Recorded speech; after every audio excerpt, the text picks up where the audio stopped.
गुलाम राम, ये बहुत ही इम्पोर्टेंट है, आपको बता दिया था परीक्षा के दृष्टिकोण से भी। और कक्षा 12 की जो पढ़ाई आप करेंगे उसको पढ़ने के लिए भी बहुत इम्पोर्टेंट, इसकी जरूरत अधिकतम जगहों पर पड़ेगा। ठीक है, गुलाम का जो नियम है इसमें क्या बताया गया कि दो आवेशों के बीच में बल कैसे लगेगा। ठीक है, दो आवेशों के बीच आकर्षण और प्रतिकर्षण होता है, इसके विषय में जानकारी सबसे पहले किसने दिया? गुलाम न्यूटन ने। बेंजामिन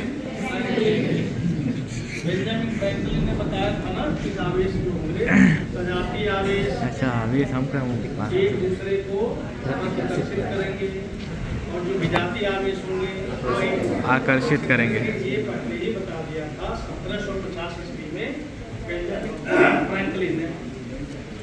लेकिन अब ये क्लियर हो गया कि आकर्षण और प्रतिकर्षण तभी होगा जब उसके बीच में बल लगेगा। वह बल कैसे लगेगा, कितना उसका मान होगा, इसके विषय में एक नियम बनाया। किसने बनाया? गुलाम ने। गुलाम ने इसके लिए एक ऐंठन गुलाब बनाया और उससे प्रयोग के जरिए दो बिंदु आवेशों के बीच लगने वाले बल के लिए सूत्र बनाया।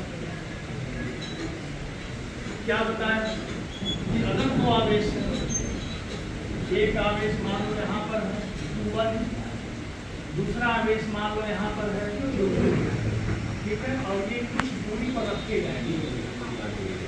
ठीक है, तो गुलाम ने ये बताया कि इनके बीच में जो वैद्युत बल लगेगा वह दोनों आवेशों के मात्राओं के गुणनफल के और समानुपाती, यानी F समानुपाती क्या होगा? Q1 Q2 Q2। समझ गए मतलब क्या निकल के आया कि अगर हम Q1 को बढ़ाएंगे तो बल का मान बढ़ेगा, Q2 को बढ़ाएंगे तो भी बल का मान बढ़ेगा।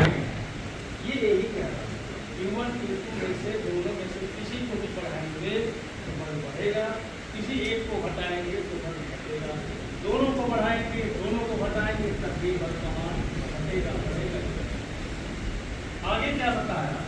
अब इन दोनों आवेशों को हम नजदीक लाएंगे, तो एक्सपेरिमेंट के द्वारा गुलाम ने देख लिया कि नजदीक लाने पर बल घटता है और नजदीक लाने पर बल क्या हुआ? बढ़ता गया, और दूर ले जाने पर बल क्या हुआ? बढ़ता गया। मतलब क्या हुआ? दूरी बढ़ाया और घटा, दूरी घटाया बढ़ा। कैसा रिलेशन है? व्युत्क्रमानुपाती का। तो इतना तो पता चल गया कि आर के दूरी, इनके बीच की दूरी अगर हम आर ले रहे हैं तो इस दूरी के व्युत्क्रमानुपात में यह है। लेकिन अब यहाँ व्युत्क्रमानुपात तो हो गया, लेकिन किस प्रकार व्युत्क्रमानुपाती है? वर्ग के नियम के द्वारा ऐसा हो रहा है। वर्ग। तो देखा ये गया कि अगर हम दूरी को 2 गुना बढ़ा दिए तो बल 1/4 होगा।